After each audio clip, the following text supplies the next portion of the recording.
Hey people, welcome to the Run Testers and my first run look at the new Zen Running Club FUTUREone. This is the latest sustainable shoe off the ranks from the team at Zen. It's another shoe brand on a mission to bring us performance shoes that do a little bit less damage to the planet than our petrochemical heavy favourites.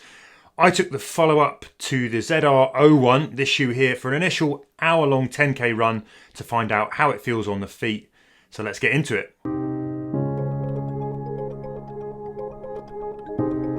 First up, some quick details then, and the stack comes in at 33mm in the heel, 24mm in the forefoot for a 9mm drop. On the scales, the FUTUREone weighs in at 11.2 ounces or 317 grams in my UK men's 8.5 test shoe. On price, it comes in at £180. I don't have the US price at the time of recording, but I will drop that in the caption below.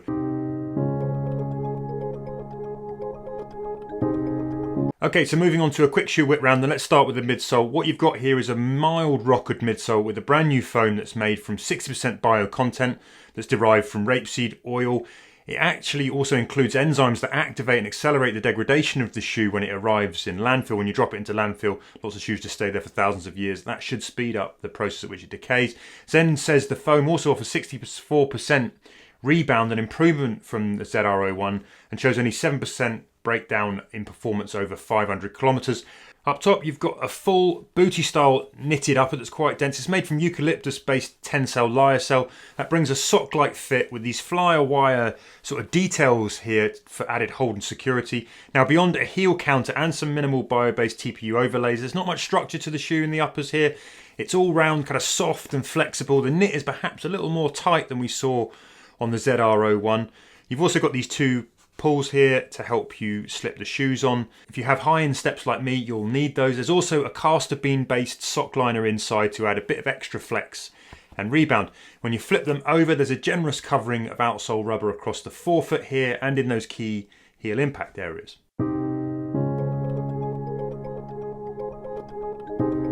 Quick word on fit then. I ran in a UK 8.5, which is my regular running shoe size in most brands. Initially, when I've put these on, the booty fit definitely feels a little bit kind of close and hugging, maybe even bordering on a little bit cramped when I first get them in, but I have really high insteps, so I always sort of struggle to get my feet in initially.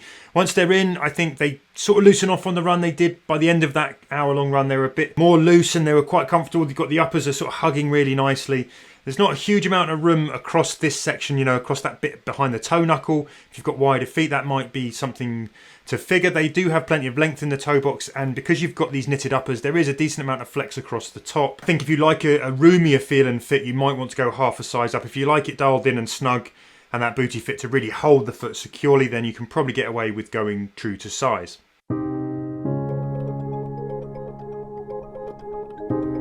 So I'm out for my first run in the Zen Running FUTUREone, this new sustainable shoe that I've sort of talked you through the details of the eco credentials. Now we're out looking at the ride. First thing you'll notice about this shoe is it's firm. It's a super firm shoe. I know these are early miles, maybe that midsole will soften up, but this shoe almost harks back to some of the more sort of the firm of the Allbirds, you know, the early Veja Condors, and it's actually much firmer and much stiffer than you found from the other past Zen running shoes, which had a little bit of softness there, maybe a little bit more cushion for easy runs. I'm just clipping along nice and easy here, and I would put this into the bracket of a shoe, and I say it a lot, it's one of those shoes where you need to be sort of picking your feet fairly quickly. There's quite a lot of road coming up through. It's a little bit slappy at times, and I can feel, you know, there's a hardness, so it's almost the opposite to what we've seen Veja do with the Condor 3 and what we've seen happen with the high-low impact to other sustainable shoes that have been launched recently. This one is definitely tuned firmer than those two. So in terms of comfort on the foot, you're definitely going to have to like a booty fit in the shoes. You've got those sock-like uppers. They hold very kind of snug. They're very wrapping, sort of loosened off as I've been running, and they will get sort of looser the more time you spend in them. I've got quite a high instep, and I always struggle with getting my feet into booty fit shoes.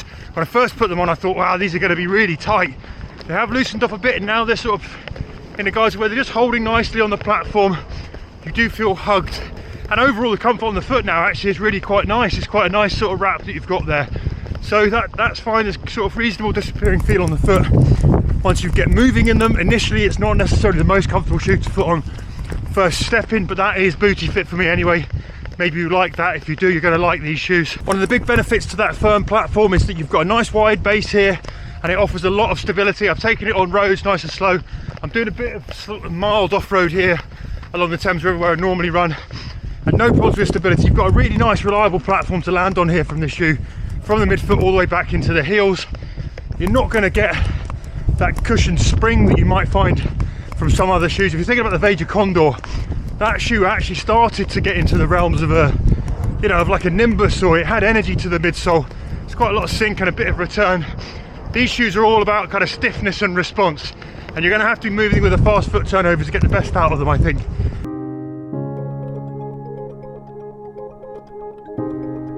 So I've just finished 10k 1 hour first run in the FUTUREone, and I have to say towards the end of those miles I start to feel that kind of sort of firmness quite a lot. These shoes are not very forgiving overall, particularly when you compare them to a lot of the other daily trainers we've seen come out more recently with their kind of soft stacks and high stacks and really protective foams and that little bit of extra spring. This is almost at the other end of the spectrum.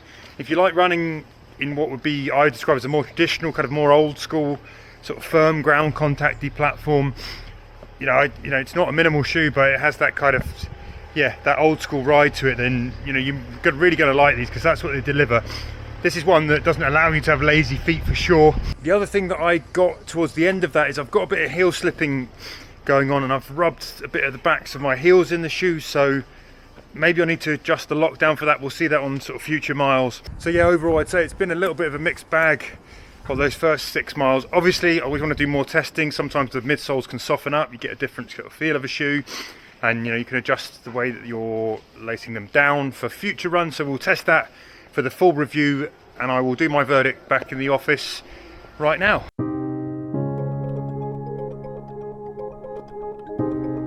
As ever, this first run sum up comes with a big caveat. These are some very early thoughts on the shoe, and more testing is absolutely needed before we deliver a full verdict on the FUTUREone. But from that first hour, I would peg this shoe at the firmer end of daily trainers. It's certainly not quite as cushioned as the Zen Running ZR01, which was a really lovely shoe to cruise along slow with your head up and enjoying kind of the scenery, that kind of shoe. What you get here is a stable and more responsive ride overall. It's stiffer and more snappy, but it really performs best when you're moving with fast and light feet. I've recently tested some other new sustainable shoes, and by comparison, it's not as cushioned as the Veja Condor 3, it's not as punchy as the Hilo Impact, and perhaps it rides a little more traditional, but there is really good stability here. The booty fit is snug, but it has a nice kind of wrapped comfort, and if you like a sock-like upper fit, you'll really enjoy this. That's exactly what you're going to get here. I spoke to Zen, and they said there is a running in period, and that the midsole will soften and liven after you've logged a bunch of miles, so I'm keen to see what happens with that. If it does soften off, it will definitely improve that overall kind of accessibility, I think, for more runners. But for now, I'd say you'll definitely need to like a firmer, stiffer, more responsive ride to enjoy these. If you're after that cushioned, springy, propulsive feel underfoot, I didn't quite get that here. Maybe it will come though. The other thing to say is that £180, the FUTUREone goes up against some really stiff competition in the neutral daily trainer space. It's going to have to go some in the upcoming tests to rival the other big hitters in this space, likes of the Speed 4, the Max 6, the Nova Blast 4. There's many shoes at that price or much cheaper that do a really good job, so it's got stiff competition to live up to. So there you have it, that's been my first run look at the new Zen Running Club FUTUREone. I hope you found it useful. If you're interested in sustainable shoes, I'm going to pop 2 videos up on the channel now that you should definitely dip into. Otherwise, thanks for stopping by, and we hope to see you again soon on the Run Testers. Happy running, people.